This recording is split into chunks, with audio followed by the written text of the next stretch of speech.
I have some really close friends that I do life with. And one thing that I've found doing life with them, talking to them almost every day, every week, is that life is hard for everyone. And it's easy to miss this. But as we go through life, we all go through hard stuff. Sometimes we may not post it on social media or share it publicly, but it is a fact of life. But here's the question. Is it possible, even in the midst of tough circumstances, to still have joy? Well, my guest today, Will Acuff, is going to share his incredible story of how he found joy in really challenging times. And he's going to share that playbook with us. I think it's really going to help all of us. Let's jump in. Well, hello, my friend, and welcome to another episode of the Intentional Leader Podcast, a place to be refreshed and encouraged as you lead yourself, your family, and your team. I'm Cal, and on this episode, I'm so excited to welcome my friend Will Acuff to the show to talk about how we can find joy in the midst of struggle. Will is the author of the new book, No Elevator to Everest, and he's the founder of Corner to Corner, an incredible nonprofit in Nashville. We discuss how Will, who's a hard-charging founder, type A personality, hit a wall and had to find a better way. He tells us how he and his wife went to what they call trauma camp and came out on the other side with a playbook for joy that you and I can both learn from. I think this episode is going to help inspire you. It certainly has me, and help you find more joy as a leader, even when things are hard. And before we jump in, two quick things. Each week, I share a simple newsletter. It's called the Intentional Letter, where I share one idea, one question, one quote, and one resource to help leaders live and lead in a more intentional way. If you want to join leaders from all over the world getting this encouragement from me each Sunday, you can subscribe in the show notes of this episode. I'd love to have you. Also, if you're someone who wants to lead with more clarity, confidence, and purpose, my Discover Your Core Values can help you do just that. It'll help you make better decisions, lead more authentically, and help you align your life to what matters most. It's both practical and it's deeply clarifying for those that are willing to do the work. Richie Parker said that it was a transformative experience. Taylor Levick and Ryan Brentz both called it a game changer. And John Boxstans, who's a new dad, said that it recentered him on who he is at his very best. You can go to calwalters.me/course for immediate access. There's also a link in the show notes of this episode. I hope you enjoy my conversation with Will.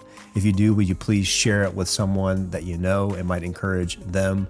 And without any further ado, please enjoy my conversation with Will Acuff. All right. Well, Will Acuff, it's so fun to have you on the podcast. Thanks for doing this. Man, I'm pumped to be here, Cal. And thank you. We had technical difficulties, listener, yesterday. So you're getting round two. Never heard before. Yeah, excited. Round two, and I feel so excited because we dove into some really great stuff yesterday, and maybe one day I'll release the short portion that we did. But it really, I was telling you before we hopped on, I have been thinking about our conversation so much, and it's really penetrated my heart. And we're friends, and I know some of your story, but I haven't had the chance to really dive into your book completely. And a lot of this is new to me. So as you and I are talking today, people are going to be hearing me process this for the first time.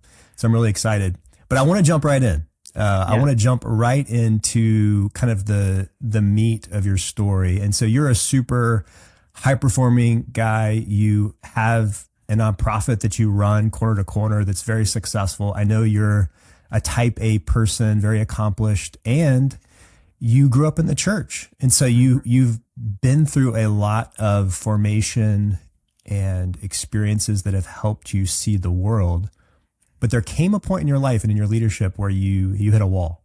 And so I'm going to jump right there. Let's go straight to the wall. Tell us what happened.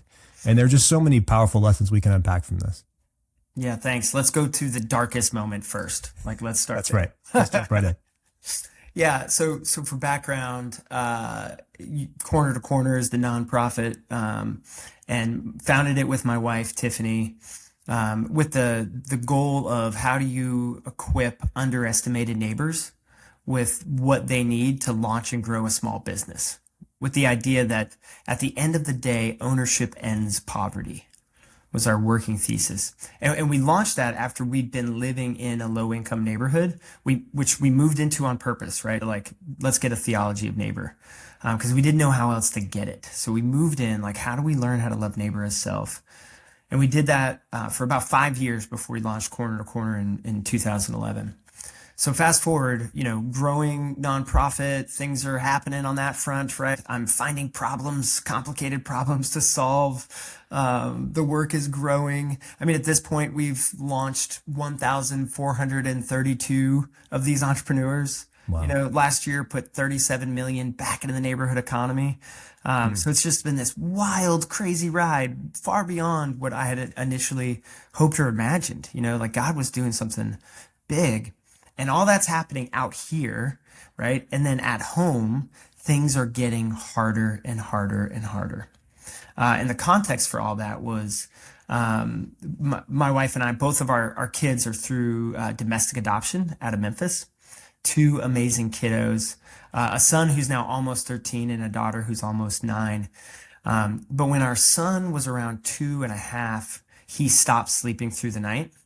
And, I know a lot of parents with young kids are like, oh man, I feel you, right? Those bleary nights, Yeah. like we all know those. And that's what we thought it was at first, right? But when the days turned into weeks, turned into months, turned into years, right? We're talking sleeping 2 nights out of 10. And multiple sleep studies at Vanderbilt, surgery to clear his airway, right, to get, oxygen levels better, like all the things that you do. That was what started us on the journey of being a family affected by disabilities, right?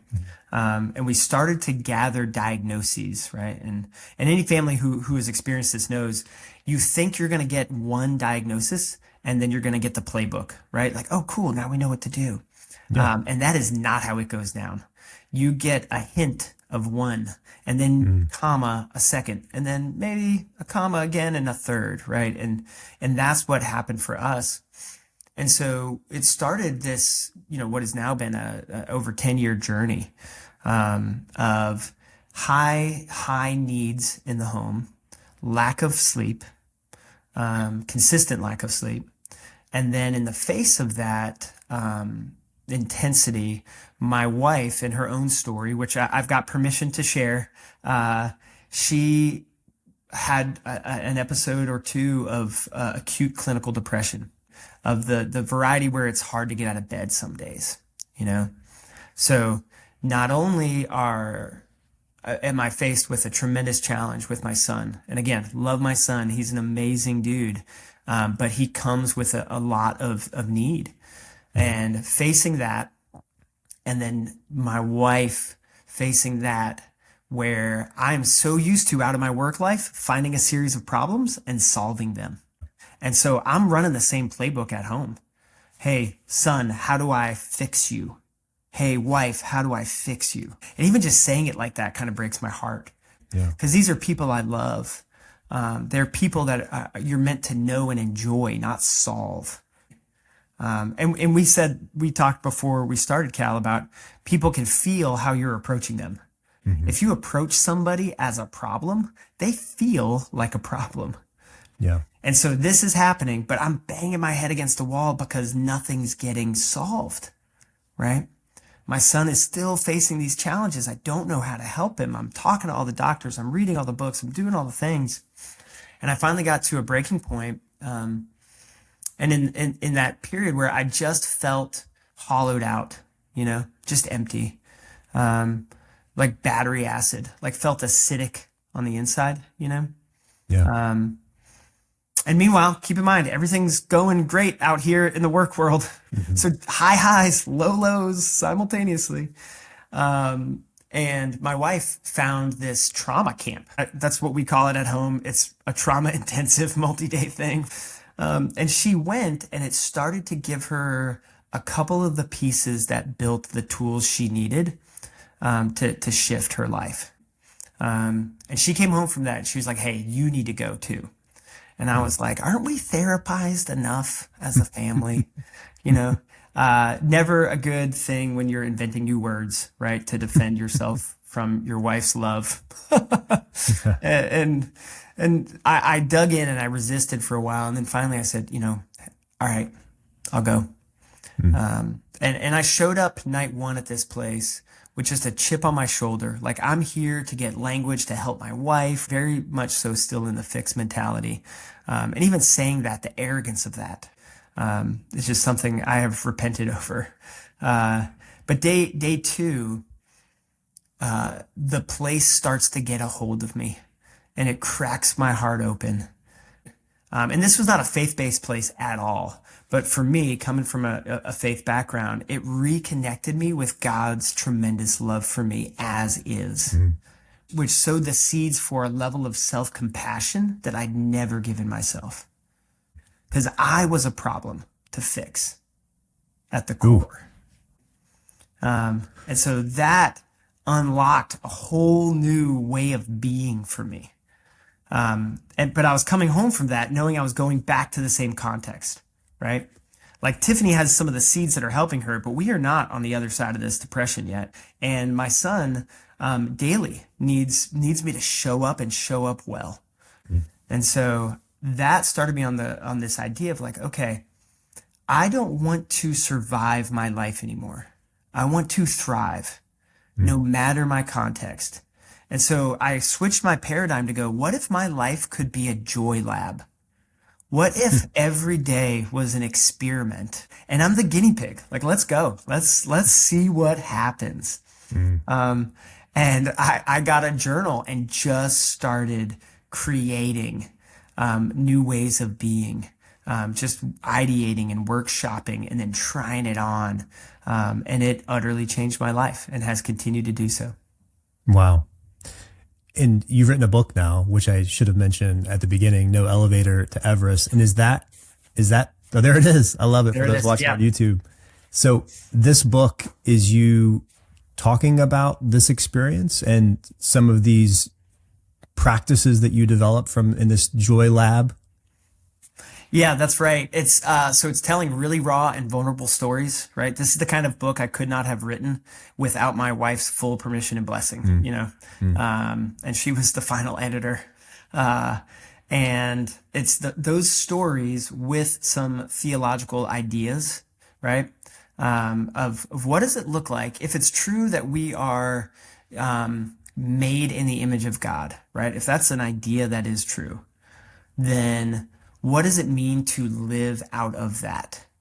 And if it's true that we have the abiding Holy Spirit, the Bible talks about that a lot. And, I grew up in a church background where we had the Trinity, the God is 3 in 1 kind of idea, but it was God the Father, God the Son, and God the Holy Bible.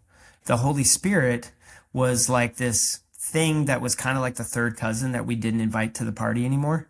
And so part of the journey was going, oh, wait a minute. If that's true, if I have the Spirit, then when I do this kind of inner work, this self-awareness work, I am never going alone. And so, yeah, the book is those practices of walking that out. Yeah, I think what I read an article the other day about just how much more open people are now to spiritual things. And I think there's a lot of people that can identify with your upbringing of being a Christian. I'm sure there's a lot of Christians that listen to this show or watch this. There's also a lot of people that either were in the church and walked away or wouldn't claim to be Christians Yeah, for sure. but maybe are just more open to the idea of just spiritual. There is a spiritual component to life. Yeah. And there's evil. Realm. There's good. Yeah.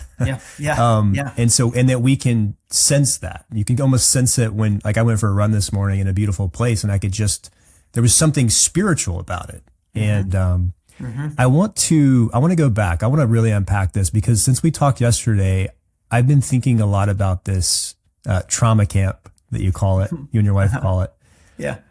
But even before that, I want to just clarify a couple of things. So you said that you were like battery acid.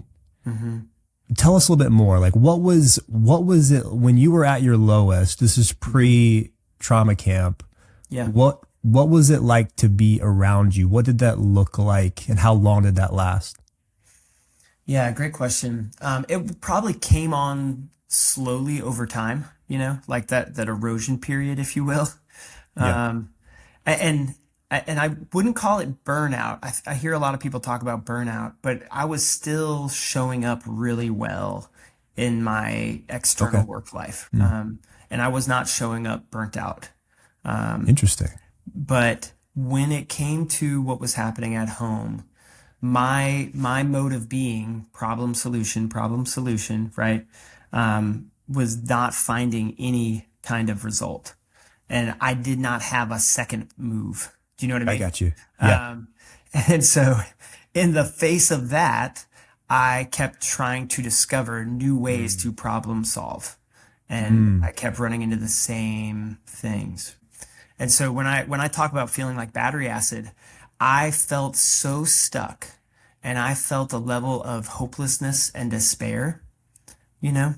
And I felt like it was all on me. That combination. Yeah. So Let's just go. No, keep going. I don't want to cut you off.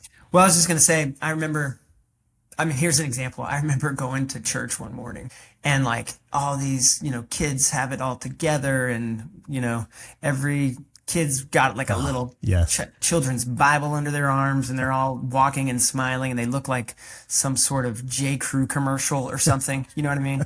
And the bags under my eyes have bags, Tiffany is like limping in. Raylan is, my son, God bless him. He's having a hard time with just how noisy it all is, right? Sensory stuff with autism. And this guy comes and sits next to me and was like, "Hey, Will, how are you?" And it was just all like Ned Flanders energy. You know what I mean? And instantly I was like, I should probably punch him in the throat. That's what I feel like doing. And like, he's a great guy. He's a nice guy. That's where I was. Does that, answer? Yeah, no, that's super. I love that. I love that illustration.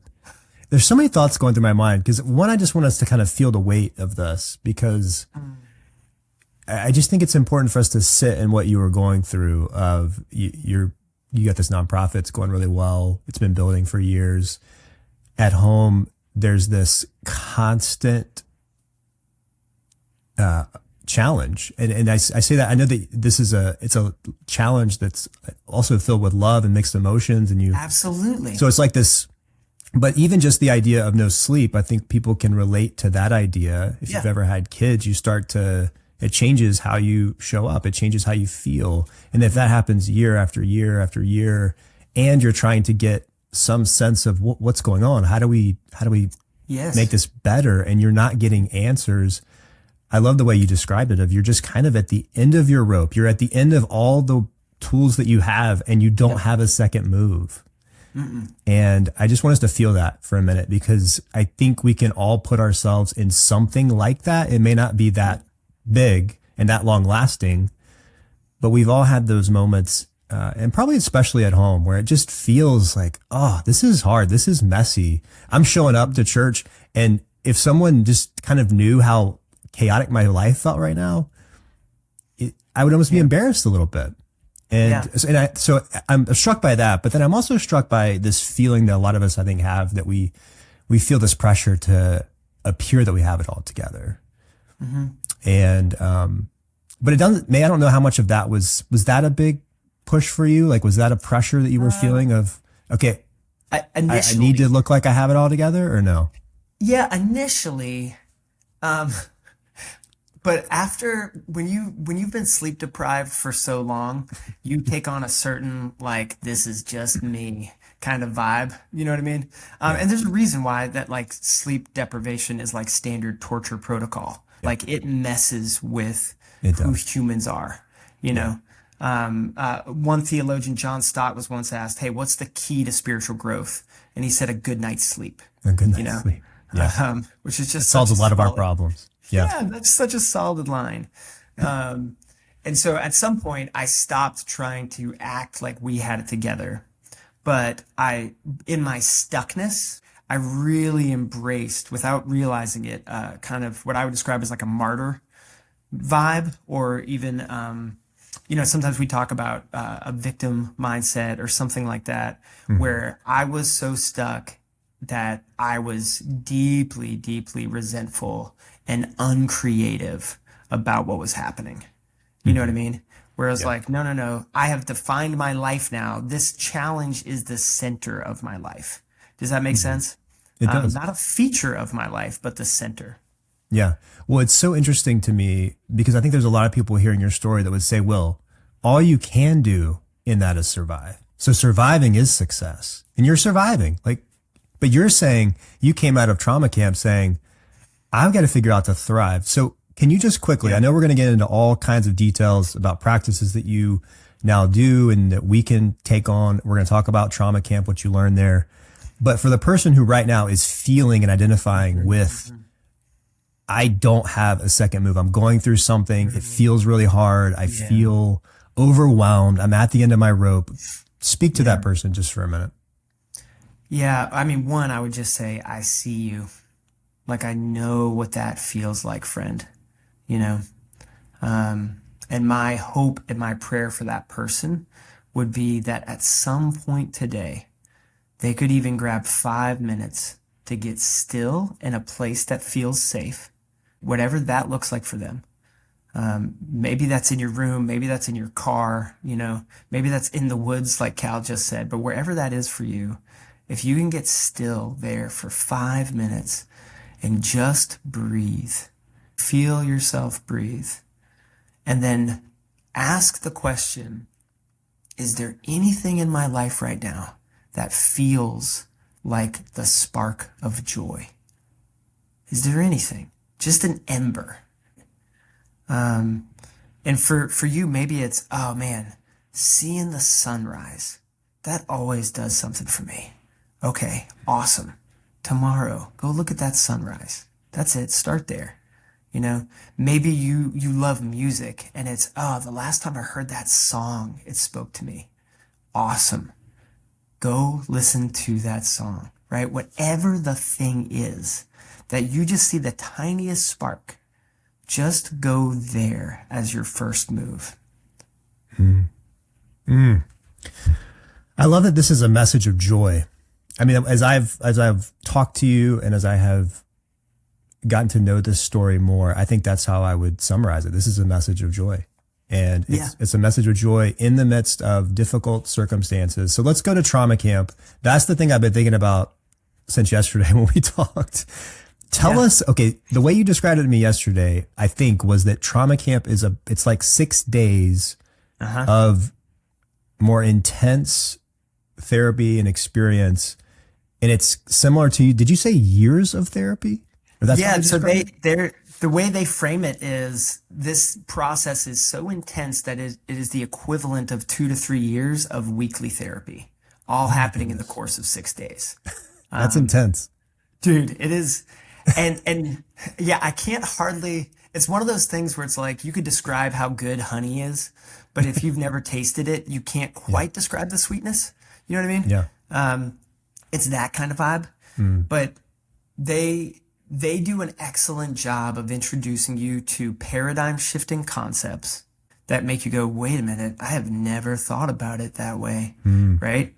And then giving you the space in a smaller group. Like I was in a group of about 4 folks, led by a counselor. They call them guides, who is so skilled that I realized that all the other counseling I'd ever done in the past was like JV level. Really? And here I was like in the presence of a LeBron James, you know? Oh my goodness. Like there was this one moment in our session where, you know, somebody in our group just got so furious with the counselor, and we're in a tiny room, 5 of us, you know, and I'm going, oh my gosh, he's never gonna land this. Like she is trying to destroy him, right? That's the level of like rage that's being expressed in the room as this person is unpacking a lot of pain. And our guide met her in it, was present with her, and then touched the key thing that it was all about, all in the course of like 3 minutes. And suddenly like you saw this release, and I was like, what just happened? It was that skillful. So you've got great concepts that are paradigm shifting. You've got amazing group work happening. And then you have tremendous compassion. Like it is all in the context of love and mercy. And it is not a faith-based place whatsoever. But I connected in that way. So you, yesterday when we were talking, you said that and you said it again today, that you showed up really just, hey, I'm doing this for my wife. Hmm. Yeah, yeah. And Tip then on my shoulder. within about 24 hours, I think you said you were in tears. You Yeah, were yeah. Broken down. Oh, weeping. Yeah, broken. yeah. What happened in those 24 hours?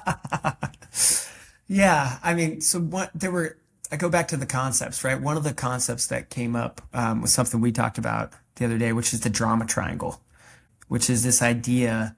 It's a little confusing in that all parts of the drama triangle are considered like victim mindset, but it's hero, villain, and victim.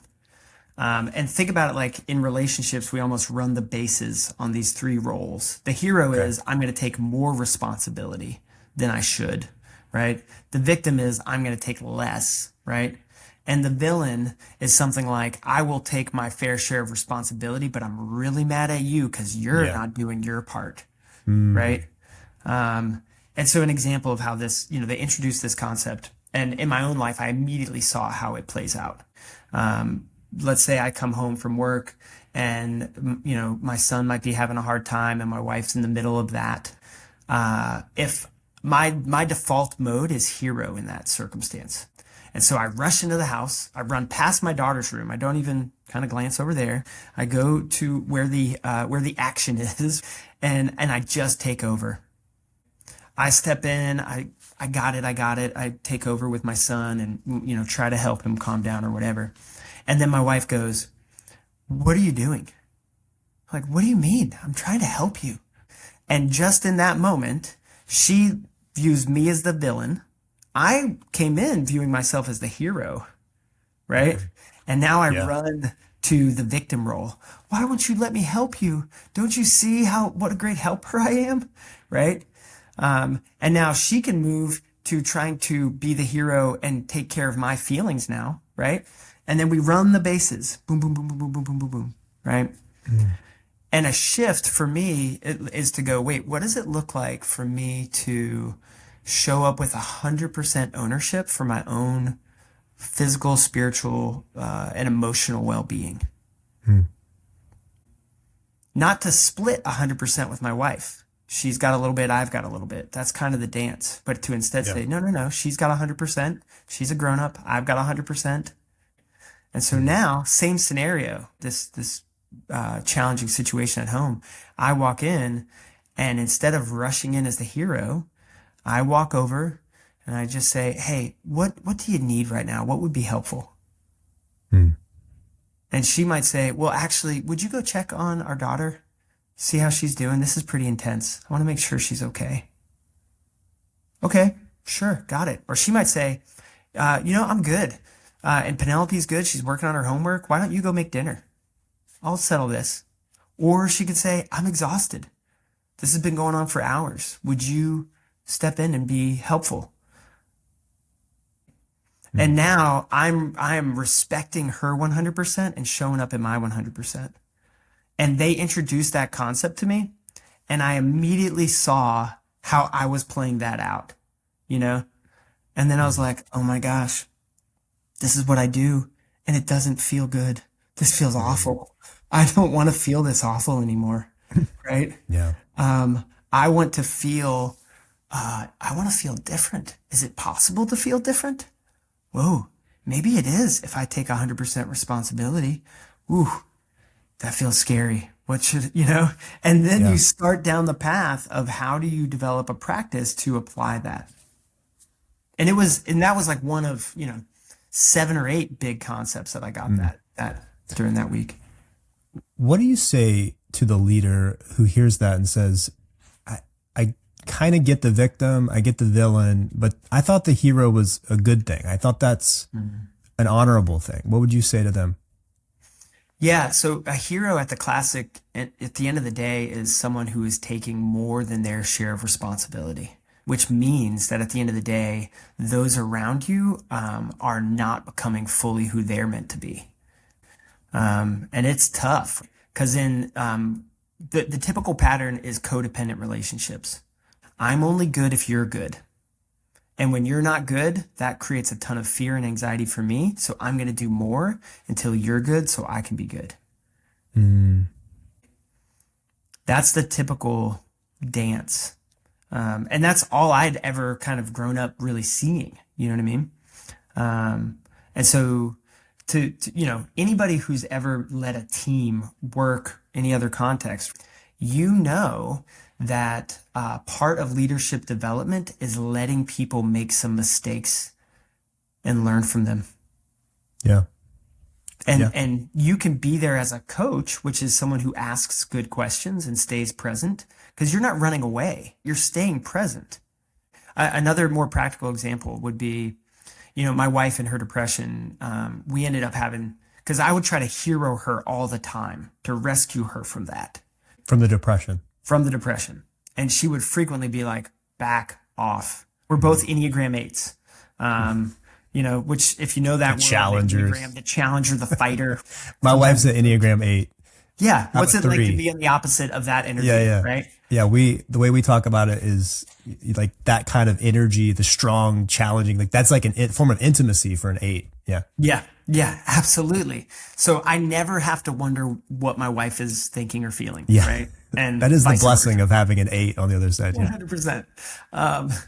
But I would go in to rescue her and she would be like, back off, and finally we had this conversation post all this work at trauma camp where I said, hey, I know this is your work to do. So I can't get in there with you, but I can sit on the edge of it. I'm not going anywhere. I love you. I'm here. You can tell me what you need, what ways that I could support you that would be life-giving. But I'm no longer going to try to rescue you out of it, but I'm going to be fully present with you. And that's the difference. Wow. That's so helpful for me. I try to control for sure. And I do that as a leader. I want to see people develop. And instead of giving them the space and just, like you said, coaching and giving guidance and giving space, I want to control outcomes. So this is super helpful. I want to go back to nuance out just a little bit, this idea of 100% ownership over myself. So it sounds like you had this paradigm shift.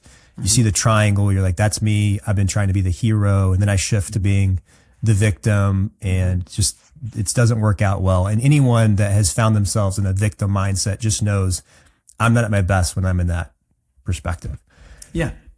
But you also said something to the effect of you also felt a lot of self-compassion. And that's where I want to nuance out that almost paradox of I'm taking 100% ownership for what I've done, how I've showed up, how I'm showing up. But I'm not going to this immediate place of shame. Yes, dude. How do we do that? You nailed it. How do we do that? Oh, such a good insight, Cal. You're really good at this stuff, man. Yeah. So what you're naming there is this phenomenon that can easily happen where we take responsibility and then we villain ourselves, right? So we blame and shame. And so again, I go back to that idea of that paradigm shift I had where I realized that I was a problem to solve, not a person to love and enjoy. So I approached myself with I am a problem to solve, right? And I think so many goal-oriented, task-driven people like we're talking about, that is their default mode towards self, right? I think so many of us can relate to that. And we've bought into the lie that that is how you actually get performance. Right? Yeah. That's what drives us. And so the self-compassion is to go, man, I'm going to own it.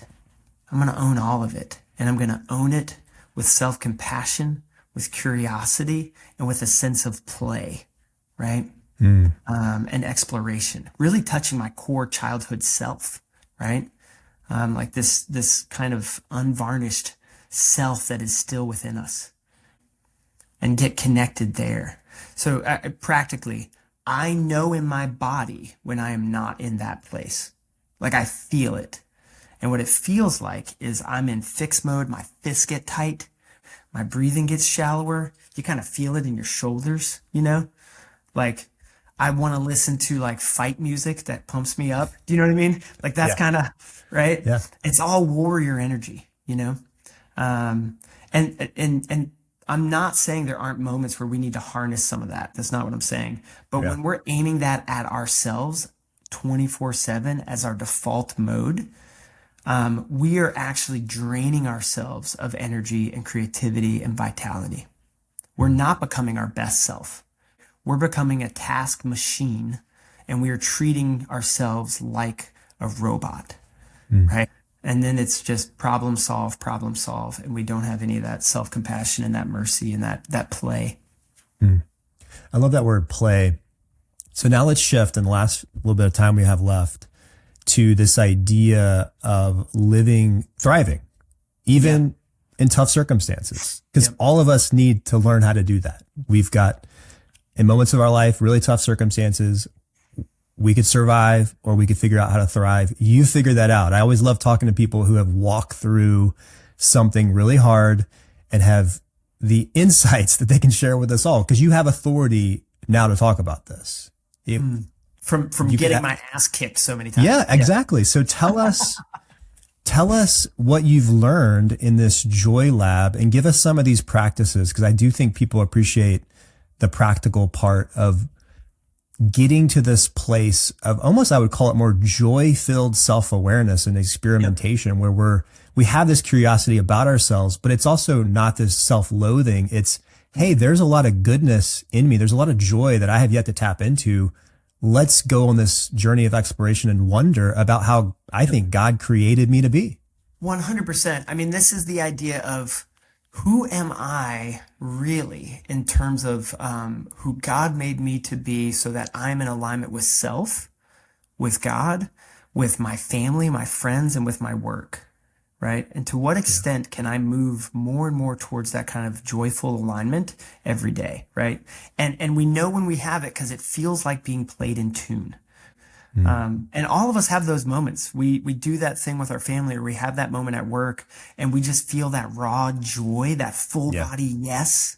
And we feel like we could go out and like flip a car over with our bare hands. It's just like, ah. To me, those are the breadcrumbs of joy, of going, this is you. Get curious about that. What was going on there? How do you do more of that? So going back to the practical every day, the first thing I did was I was stuck in a pattern, with my son's kind of sleep challenges, where I would wake up whenever he woke up, and I would instantly be flooded with cortisol, stress, I'd be reacting, in this blurry state, and then I would never quite come out of that all day. And so the first thing I said was, does that have to be true? I was like, oh, wait a minute, it doesn't. That does not have to be true. I was like, what would have to be different for that not to be true? And I was like, well, some nights there's no work I can do to get around it. He'll wake up at 1 or 2, and okay, you win those rounds, right? But a lot of times he's waking up around 5.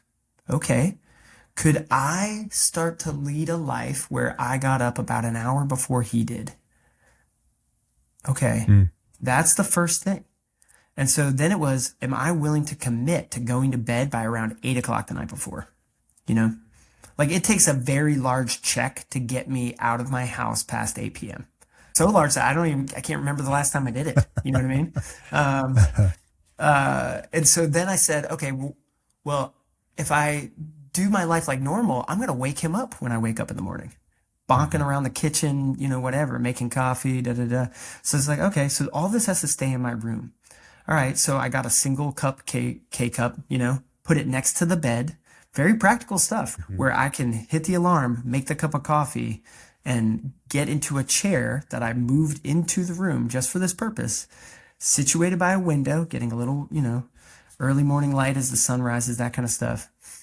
And I started with that environment so that I could get ready for the practice, right? And using a sports analogy, like it's hard to practice soccer without a ball. You know what I mean? Like you got to get some of the basics so you can do it. Yeah. Right. And so I got situated in my little setup there. And then the first practice that I did, and this is based on some work from Richard Schwartz, who developed the IFS, Internal Family Systems modality. People can Google that. But I adopted like a faith-based version, the Trailhead, which is I get still with a little breath work. And then I think about my emotional landscape. Because Cal, when's the last time you woke up neutral? Just like purely neutral. Yeah, no, doesn't happen. Right? Yeah. You're waking up and you're, oh man, I'm excited about this big opportunity today. Or I'm worried about what's going on. Or man, that argument I had with my wife got a little more heated than I wanted it to. I don't know how to resolve it. We wake up with all that stuff. But most of the time we just hit the go button and go about our day. And so I didn't want to act out of that anymore without knowing what it was. And so the trailhead is a way that we get to know what it is. And so started with the question, just what is the biggest thing I'm feeling today? And then get curious. So if it's fear, oh man, yeah, I'm waking up with some fear. What's that about? Oh, it's about that doctor's appointment that we've got coming up for my son. What is it about that that's making me afraid? Oh man, I'm telling myself the story that if this doctor's appointment doesn't go well, there's no more help. There's not another doctor we can go to. We've tapped out of medical science, And then I go, wait a minute, is that story true? No. Will, have you met every doctor on the planet? I have not. And it's getting to unwind that through a journey of curiosity as we step into kind of the trail of our emotional landscape. That's one practice. And we only got about a minute left, but tell us a little bit about where people can find the book, where people can connect with you, and maybe just a quick teaser about many of the other practices that are in the book, which I'm excited to read about. And I just think quickly, what you just described would totally transform that day. Imagine not doing that, going to the doctor's appointment, having no framing or pre-framing versus what you just talked about, completely different days. And it's just a small shift. So talk to us in the last minute about the book, where people connect with you, and maybe just a few of those practices that people can get into in the book. Yeah, so noelevatortoeverest.com is where you can find everything you need to know about the book. You can order it off of there. We even have a daily guide right now that you can download for free, the Trailhead exercise. So go check that out. If you want to learn more about the work of Corner to Corner, that's just cornertocorner.org. It's the best way to do that. And then, the teasers for some of the practices. There's a practice in there called the Daily Notice.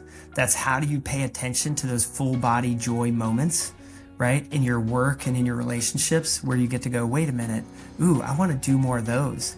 And then also, how do you pay attention to the ones that are really draining and step into a new belief that they don't have to suck, right? Like I meet so many people who are like, 2% of my work is good and the rest just kind of sucks, right? Stop believing that lie.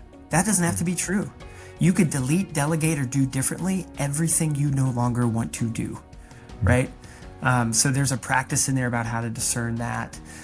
There's also a practice on the drama triangle, right? The daily drama.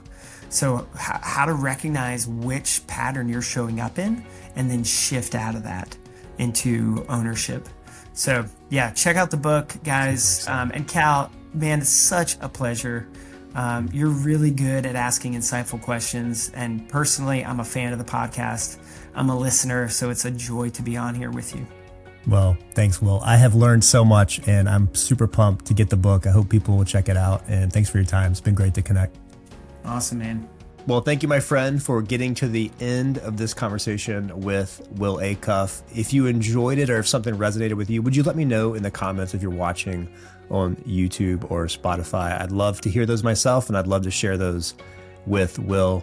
Also, if you want to go deeper, go get his book, No Elevator to Everest. I am excited to really dive into the full book.